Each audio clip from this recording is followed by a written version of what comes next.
नमस्कार. मुंबईसारख्या मोठ्या शहरामध्ये सुद्धा गच्चीवर आपल्याला ह्या पोपळीची बाग दिसते. एका विशिष्ट पद्धतीने ह्या पोपळीचं लागवड दिसते आणि शोसुद्धा दिसतोय होते आपल्याला पाहायला मिळतोय. बघा, मागच्या बाजूला मोठी इमारत आहे आणि खूप साऱ्या पोपळी या ठिकाणी आपल्याला दिसतात. लागवड केलेल्या पोपळीची फळंसुद्धा याला आलेली काही ठिकाणी तुम्ही पाहू शकताय.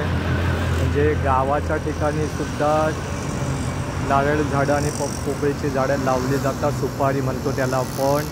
इथे सुद्धा अशा पद्धतीची ही पोपळीची म्हणजे सुपारी झाडं लावून एक छान निसर्गाचं एक झाडं लागवड म्हणजे वृक्ष लागवड आपल्याला केलेली दिसते.